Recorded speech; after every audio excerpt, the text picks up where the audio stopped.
സിയാദിന്റെ കൊലപാതകത്തെ തുടർന്നുണ്ടായ സാഹചര്യം അറിയുന്നവരാണ് ഇവിടെ കൂടി നിൽക്കുന്ന നമ്മളൊക്കെ. സിയാദ് ഒരു രാഷ്ട്രീയ പ്രവർത്തകനല്ല, ഇടതുപക്ഷത്തിന്റെ അനുഭാവിയായ ഒരു പ്രവർത്തകനുമല്ല, ഒരു പ്രൈവറ്റ് ബസിന്റെ ഡ്രൈവറായിരുന്നു. സിയാദ് ജൂൺ മാസം 16 കസ്റ്റഡിയിൽ എടുത്ത കാര്യം പിന്നീടാണ് പുറത്തു വരുന്നത്. 1.5 മാസത്തിന് ശേഷം സിയാദിന്റെ മരണം സംഭവിച്ച ശേഷമാണ് വസ്തുതകൾ കൂടുതൽ പുറത്തു വരുന്നത്. ഇവിടെ നേരത്തെ പറഞ്ഞതുപോലെ 16 വയസ്സുള്ള ഒരു പെൺകുട്ടി പറഞ്ഞു, എന്റെ അനിയൻ 13 വയസ്സുകാരനെ കാണുന്നില്ല, അത് തട്ടിക്കൊണ്ടുപോയതിന്റെ പുറകിൽ സിയാദാണ് എന്ന് പറഞ്ഞു. പോലീസ് ഇവരെ കിട്ടിയപ്പോൾ തന്നെ വന്നു, ഈ കുട്ടികളും കൂടെ കൂട്ടി. സാധാരണഗതി ചെയ്യാൻ പാടില്ല, ഒരു മൈനറായ കുട്ടിയെ പോലീസ് അങ്ങനെ ജീപ്പി കെട്ടിക്കൊണ്ടുപോയി അന്വേഷണത്തിന് പോകാൻ പാടില്ല, വിളിച്ചുകൊണ്ടുപോയി. സിയാദിനെ കസ്റ്റഡി എടുത്തു, കൊണ്ടുപോയ വഴിക്ക് വണ്ടിയിൽ വെച്ച് മർദ്ദിച്ചു, അവിടെ മർദ്ദിച്ചു. പിറ്റേന്ന് രാവിലെ വെളുപ്പിനെ തന്നെ 13 വയസ്സുകാരൻ തിരിച്ചെത്തി. അപ്പൊ വീട്ടുകാർ പറഞ്ഞു, അവൻ എത്തിയിട്ടുണ്ട്, ഞങ്ങൾക്ക് പരാതിയില്ല, ഇവനെ തിരിച്ചു വിട്ടു. സിയാദ് തിരിച്ചു വന്നു. വീട്ടിൽ വന്നിട്ട് എങ്ങും പോയിട്ടില്ല, പിന്നെ അയാൾ ജോലിക്ക് പോയിട്ടില്ല, കിടപ്പായി പോയി എന്നാണ് പറഞ്ഞത്. പ്രൈവറ്റ് ബസ് ഓടിച്ചുകൊണ്ടിരുന്ന ഒരാളാണ്. പ്രൈവറ്റ് ബസ് ഓടിച്ചുകൊണ്ടിരിക്കുമ്പോൾ അത്യാവശ്യം ആരോഗ്യമുള്ള ഒരാളല്ലെങ്കിൽ ആ ജോലിക്ക് പോകാൻ കഴിയില്ല. തിരിച്ച് വീട്ടിൽ വന്ന് കിടന്നിട്ട് കുറച്ച് ദിവസം കഴിഞ്ഞപ്പോൾ അവിടുത്തെ പ്രാഥമികമായിട്ടുള്ള ചികിത്സയ്ക്ക് പോയി. അപ്പം തന്നെ പറഞ്ഞിട്ടുണ്ട്, പോലീസ് എന്നെ നന്നായി അടിച്ചു എന്ന മൊഴിയിലുണ്ട്. പോലീസ് നന്നായി അടിച്ചു എന്ന മൊഴിയിലുണ്ട്. അതിനുശേഷം കുറച്ചുകൂടെ കഴിഞ്ഞിട്ടാണ് തീരെ രക്ഷയില്ലാതെ വന്നപ്പോ അവൻ വാപ്പയെ വിളിച്ചു. അയാൾ പാവപ്പെട്ട വാപ്പ ഒരു ഓട്ടോറിക്ഷ ഡ്രൈവറാണ്. വാപ്പ ചെന്നിട്ടാണ്, വാപ്പയും കൂടെയാണ് കുട്ടി എനിക്ക് വയ്യാന്ന് പറഞ്ഞപ്പോൾ കുട്ടി ജില്ലാശുപത്രി കൊണ്ടുപോയി. ജില്ലാശുപത്രി 2-3 ദിവസം നോക്കി കഴിഞ്ഞപ്പോൾ അവർ പറഞ്ഞിരിക്കുന്നു, അല്ലാതെ ഇൻഫെക്ഷൻ വന്നിരിക്കുന്നു. തിരുവനന്തപുരത്ത് പോയി, ഒരാഴ്ച തിരുവനന്തപുരത്ത് ICU ഉൾപ്പെടെ കിടന്നു. അവിടെ വെച്ചാണ് മരണമടയുന്നത്. ആ സമയത്താണ് ഇത് പുറത്താളുകൾ പറയുന്നത്, ഇങ്ങനെ പോലീസ് കൊണ്ടുപോയി അടിച്ചു എന്നുള്ള കാര്യം പുറത്തു വരുന്നത്. ഇത് നാട്ടുകാരും വീട്ടുകാരും അറിഞ്ഞ് പുറത്തു വന്നപ്പോഴാണ് അവിടെയുള്ള പ്രവർത്തകർ, പ്രത്യേകിച്ച് അവിടുത്തെ സാമൂഹിക പ്രവർത്തകർ ഉൾപ്പെടെ, രാഷ്ട്രീയ പ്രവർത്തകർ, അവിടുത്തെ യുവജന സംഘടന DYFI ഉൾപ്പെടെ, ഇടതുപക്ഷ പ്രവർത്തകർ ഉൾപ്പെടെ ഈ കാര്യത്തിൽ വന്നു. വലിയ വാർത്തയായി കഴിഞ്ഞപ്പോൾ ഈ സംഭവം അടക്കം കഴിഞ്ഞു. അടുത്ത ദിവസമാണ് ഞങ്ങൾ എല്ലാവരും അവിടെ പോയിരുന്നു, പോലീസ് സ്റ്റേഷൻ ഉൾപ്പെടെ. അവിടെ പോലീസിന്റെ SP അന്ന് അവിടെ വന്നിരുന്നു. ചർച്ച ചെയ്തിട്ട് ഈ ഉദ്യോഗസ്ഥന്മാരെ അടിയന്തരമായി ഒരു ഉദ്യോഗസ്ഥനെ സസ്പെൻഡ് ചെയ്യുന്നതിനുള്ള നടപടിയെടുക്കാം, ബാക്കി അന്വേഷിക്കാമെന്ന് പറഞ്ഞു. അതിനുശേഷം ആ സംഭവങ്ങൾ വന്നു. സ്ഥലത്തെ MLA, മന്ത്രി കൂടിയാണ് ശ്രീ വിഷ്ണുനാഥ് കുണ്ട്ര MLA വന്നിട്ട് പറഞ്ഞു, ഈ പോലീസ് ഓഫീസർമാർ വലിയ കുഴപ്പമാണെന്ന് എനിക്കറിയാം, ഞാനും ഇവർക്കൊക്കെ എതിരെ സമരം ചെയ്തിട്ടുണ്ട്, ഇവരങ്ങനെ ആളുകളെ അടിക്കുകയും ഇടിക്കുകയൊക്കെ ചെയ്യുന്നവരാണ്, കുണ്ട്ര പോലീസ് സ്റ്റേഷനെ പറ്റി എനിക്ക് അഭിപ്രായ വ്യത്യാസമുണ്ട് എന്ന് മന്ത്രി പറഞ്ഞു. ഒന്നാമത്തെ മന്ത്രിയുടെ അഭിപ്രായം അതാണ്. അത് കഴിഞ്ഞ് വീണ്ടും ഇത് സംബന്ധിച്ച് കേസ് രൂക്ഷമായി വരുന്ന സമയത്ത് പോലീസ് ഒരു പുതിയ സ്റ്റോറി ഉണ്ടാക്കി. ആ സ്റ്റോറി ഈ സംഭവം കഴിഞ്ഞ് ഒരാഴ്ച കഴിഞ്ഞപ്പോ, അല്ലെങ്കിൽ കുറച്ച് ദിവസത്തിനകം മറ്റൊരുത്തൻ അവിടെയുള്ള സമീപത്തുള്ള ഒരാള് ഇയാളെ അടിച്ചു, സിയാദിനെ അടിച്ചു. അങ്ങനെയാണ് പരിക്ക് പറ്റിയപ്പോ നേരത്തെ മാഷ് പറഞ്ഞതുപോലെ മഞ്ഞപ്പിത്തം വരുന്നതും ഈ അടിക്കുന്നതുമായിട്ട് ഒരു കാര്യമില്ലല്ലോ. ഈ സംഭവം വന്നു പോലീസ് രേഖയുണ്ടാക്കി.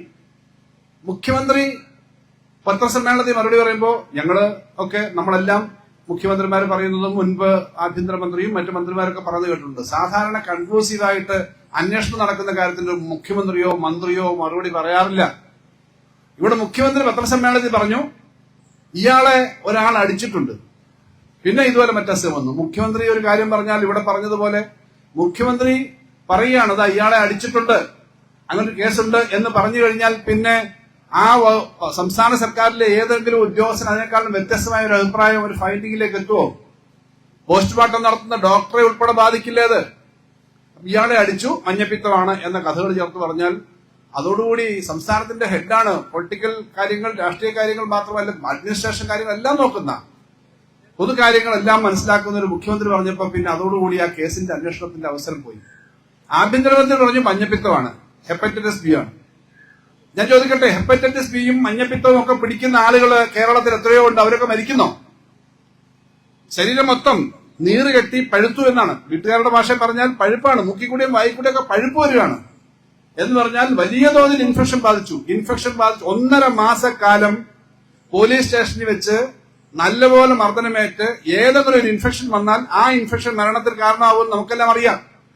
ഒരു ഇൻഫെക്ഷൻ വന്നു മരിച്ചു എന്ന് പോസ്റ്റ്മോർട്ടത്തിന്റെ റിപ്പോർട്ടിലോ മറ്റു കാര്യത്തിലോ ഒക്കെ വന്നോ ഇല്ലയോ നോക്കറില്ല, റിപ്പോർട്ട് വന്നില്ല. എന്ത് വന്നാലും ഇനി ഇതിനെ സംബന്ധിച്ച് പോസ്റ്റ്മോർട്ടം ഒന്നും നടത്തേണ്ട കാര്യമില്ല. ശ്രീ VD സതീശന്, അദ്ദേഹത്തിന് മുൻകൂട്ടി ത്രികാലജ്ഞാനിയാണ് കേരളത്തിന്റെ മുഖ്യമന്ത്രി. എന്ത് കാര്യത്തെ പറ്റിയും അദ്ദേഹം പേപ്പർ കണ്ടാൽ തന്നെ മനസ്സിലാക്കും ദാ ഇങ്ങനെയാണ് മരിച്ചത് എന്ന് പറയുന്ന ത്രികാലജ്ഞാനിയായ മുഖ്യമന്ത്രി വി ഡി സതീശൻ പറഞ്ഞാലും ഈ സംഭവത്തിനകത്തെ കുറ്റവാളിയല്ലാതാവില്ല.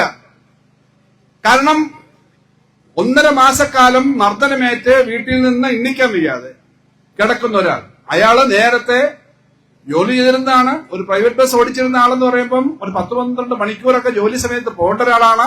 അങ്ങനെ ഒരാള് അയാൾക്ക് പോകാൻ പറ്റുന്നില്ല. അയാളെ പറ്റി എന്ത് പരാതി ഉണ്ടായിക്കോട്ടെ, പരാതി ഇവിടെ അർത്ഥമില്ലാത്തതാണ്, കേസില്ലാത്തതാണെന്ന് തോന്നുന്നു. ഇനി ഒരു കുറ്റവാളിയായ വഴിയിൽ ഒരാളെ കണ്ടാലും പോലീസ് ഇങ്ങനെ ചെയ്യാൻ പാടുണ്ടോ? കുറ്റവാളികളല്ലാത്തവരെ കൈകാര്യം ചെയ്ത രീതിയാണല്ലോ ഇവിടെ പറഞ്ഞത്. പോലീസിന് എന്തും ചെയ്യാം എന്നുള്ള രീതിയാണ്. പോലീസിന്റെയും ഭരണമൊക്കെ നേരത്തെ പോലീസ് സ്റ്റേഷനുകളിൽ ആളുകളെ കൊണ്ടിട്ട് അടിക്കുന്ന, എന്തും കാണിക്കാവുന്ന അവസ്ഥയൊന്നും ഇല്ലാത്തൊരു 10 വർഷക്കാലമാണ് കടന്നുപോയത്. അത് കേരളത്തിലെ എല്ലാവർക്കും അറിയാം. ആരെങ്കിലും തെറ്റായ കാര്യം കാണിക്കുന്നെങ്കിൽ വിട്ടുവീഴ്ച ചെയ്യുന്ന സമീപനം ഗവൺമെന്റ് കാണിച്ചിരുന്നില്ല.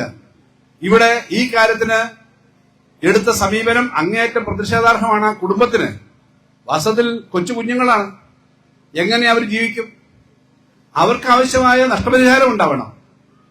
ഈ ആൾക്ക് എന്തെങ്കിലും വരുമാനം കിട്ടുന്ന, ആ വീടിന് വരുമാനം കിട്ടുന്ന ഒരു സംവിധാനം ഉണ്ടാക്കണം. പോലീസിന്റെ ഭാഗത്ത് അതാണ്, പോലീസിന്റെ ഭാഗത്തുണ്ടായ നടപടിക്ക് സംസ്ഥാന ഗവൺമെന്റിന്റെ ഭാഗത്ത് അതാണ് ഉണ്ടാവേണ്ടത്. പക്ഷെ ഇവിടെ ഇത്തരം കാര്യങ്ങളെ മൊത്തം തള്ളിക്കളയുന്ന മുഖ്യമന്ത്രി, അതോടൊപ്പം ആഭ്യന്തരമന്ത്രി ചെയ്യുന്ന സമീപനത്തിന്റെ ഭാഗമായിട്ട് ഇനി എന്താ ഉണ്ടാവാൻ പോന്നെ? വഴിയിൽ ആരെയും പോലീസുകാർക്ക് അല്ലെങ്കിൽ ഔദ്യോഗിക കൃത്യനിർവഹണം നടത്തുന്ന ആർക്കും വഴിയിൽ ആരെ എന്ത് ചെയ്യാം? പോലീസിന് ആരെ അടിക്കാം, പോലീസിന് ആരെയും പിടിച്ചിട്ട് അകത്തിടാം. ക്യാമറയ്ക്കകത്ത് വന്നില്ലെങ്കിൽ ഒരു കുഴപ്പമില്ല, ക്യാമറ ഓഫ് ചെയ്ത് വെച്ചാൽ മതി. അപ്പൊ ഇങ്ങനെ കുപ്രസിദ്ധമായ തരത്തിൽ പെരുമാറുന്ന പോലീസിന്റെ നിലപാടുകൾക്കെതിരെ അതിശക്തമായി പ്രതിഷേധിക്കാൻ ഈ നാട്ടിലെ ജനങ്ങൾ ഉണ്ടാകും. 102, 3, 105 സീറ്റിന്റെ പിന്തുണയോടുകൂടി കേരളം ഭരിക്കുന്ന ശ്രീ വി ഡി സതീശന്റെ ഒരു പ്രതീക്ഷയുണ്ടായിരുന്നു. ഞങ്ങളുടെ എതിരാളിയായി നിന്ന ഇടതുപക്ഷത്തിന്റെ, CPM-ന്റെയും ഇടതുപക്ഷത്തിന്റെയും ഒക്കെ സ്വാധീനം അങ്ങ് പോയി എന്നാണല്ലോ. ഇന്ന് വളരെ പെട്ടെന്ന് 2 ദിവസം കൊണ്ട് ആലോചിച്ചൊരു പരിപാടിയാണല്ലോ ഇവിടെ വന്ന ഈ പ്രതിഷേധം. പോലീസിന്റെ SP ഓഫീസിന് നേരെ മാർച്ച് നടത്താൻ, എവിടെ അനീതി കണ്ടാലും അതിനെ ചോദ്യം ചെയ്യുവാൻ ആയിരക്കണക്കിന് 10,000-കണക്കിന് ഈ നാട്ടിലെ സാധാരണക്കാർ സമരരംഗത്ത് വരുമെന്നുള്ളതിന്റെ ഉറച്ച പ്രഖ്യാപനമാണ് ഇവിടെ നടന്നത്. ഇത് മനസ്സിലാക്കി തെറ്റായ കാര്യങ്ങൾ ചെയ്തവർക്കെതിരെ നടപടിയെടുക്കാൻ ഇവിടെ CPM-ന്റെ സംസ്ഥാന സെക്രട്ടറി തന്നെ വളരെ വിശദമായി കാര്യങ്ങൾ പറഞ്ഞു. പോലീസ് ലോക്കപ്പ് മർദ്ദനത്തിന് എപ്പോഴും കോടതിയിൽ ഇടതുപക്ഷ ജനാധിപത്യ മുന്നണി കേസുകൾ വരുമ്പോൾ, അഭിപ്രായം വരുമ്പോൾ എടുത്തൊരു സമീപനമുണ്ട്. അത് CBI അന്വേഷണം പോലെയുള്ള ആവശ്യങ്ങൾ വരുമ്പോൾ ഇടതുപക്ഷ ജനാധിപത്യ മുന്നണി ഗവൺമെന്റിന് വേണ്ടി ഹാജരാവുന്ന വക്കീൽ ഇടതുപക്ഷം ഭരിക്കുന്ന സമയത്ത് അങ്ങനെ സ്വതന്ത്രമായ അന്വേഷണത്തിന് തടഞ്ഞിട്ടില്ല. അങ്ങനെയാണ് എത്രയോ കാര്യങ്ങൾ നടക്കുന്നത്. അപ്പൊ ഇവിടെ ഈ കാര്യത്തിനകത്ത് തെറ്റായ രീതിയിൽ തന്നെയാണ് ഇപ്പോഴും തെറ്റായത് ന്യായീകരിക്കാനാണ് ഉന്നത ഉദ്യോഗസ്ഥന്മാരും അവര് വഴി മന്ത്രിമാരും മുഖ്യമന്ത്രിയും തയ്യാറാവുന്നത്. അതുകൊണ്ട് തെറ്റായ കാര്യങ്ങൾ അവസാനിപ്പിക്കാൻ കഴിഞ്ഞില്ലെങ്കിൽ കേരളത്തിലെ ജനങ്ങൾക്ക് സ്വസ്ഥമായി ജീവിക്കാൻ കഴിയാത്ത അവസ്ഥ വരും. പെല്ലറ്റ് വെച്ച് വെടിവെച്ചിട്ട് 8-9 ദിവസക്കാലം പാർലമെന്റിലേക്ക് പോകാത്ത അമിത്ഷായുടെ വാർത്ത വന്നുകൊണ്ടിരിക്കുകയാണ്. അതിനേക്കാളും വ്യത്യസ്തമായിട്ട് എന്തായത്? അമിത്ഷായും അദ്ദേഹത്തിന്റെ കൂടെയുള്ള ആഭ്യന്തര വകുപ്പും പ്രധാനമന്ത്രിയും ഒക്കെ നമ്മുടെ പാറ്റകളുടെ സമരത്തെ അല്ലെങ്കിൽ ഡൽഹിയിലെ വിദ്യാർത്ഥി യുവജന സമരത്തെ കൈകാര്യം ചെയ്യാൻ എടുത്തതിന്റെ നിലപാടുകളെ പറ്റി വലിയ വിമർശനം വരിക. ആ സമീപനത്തിന് എല്ലാ തരത്തിലും പിന്തുണ കൊടുക്കുന്നതല്ലേ ഇവിടെയും. എന്ത് ചെയ്യുന്നതിന് അനുവാദം കൊടുക്കുക? തെറ്റ് ചെയ്യുന്ന ആളുകളെ പോലീസ് നടപടിയെടുക്കണം. പക്ഷെ തെറ്റ് ചെയ്യുന്ന പോലീസിനെ കയറൂരി വിടാൻ പാടില്ല. അതാണ് തെറ്റ് ചെയ്യുന്നതിനെ തടയാനാണ് പോലീസ്. പക്ഷെ തെറ്റ് ചെയ്യുന്നത് ഈ നമ്മുടെ പഴഞ്ചൊല്ലുണ്ടല്ലോ, കുറുന്തോട്ടിക്ക് വാദം പിടിച്ചാൽ പിന്നെന്താ മാർഗം? കുറുന്തോട്ടിക്ക് വാദം പിടിക്കുന്ന തരത്തിലേക്ക് കേരളത്തിലെ പോലീസിനെ കയറൂരി വിടാൻ കേരളത്തിലെ മുഖ്യമന്ത്രിയും ആഭ്യന്തരമന്ത്രിയും പോലീസ് വകുപ്പും തയ്യാറാവരുത്. അതിൽ പ്രതിഷേധിച്ചുകൊണ്ടാണ് ഈ സമരത്തിൽ പങ്കെടുത്ത മുഴുവൻ സഖാക്കളെയും സുഹൃത്തുക്കളെയും അഭിവാദ്യം ചെയ്തുകൊണ്ട് കുറ്റവാളികൾക്കെതിരെ ശക്തമായ നിലപാടെടുക്കാൻ ഗവൺമെന്റ് തയ്യാറാകുമെന്ന് പ്രതീക്ഷിച്ചുകൊണ്ട് ഞാൻ എന്റെ വാക്കുകൾ അവസാനിപ്പിക്കുന്നു. അഭിവാദ്യം.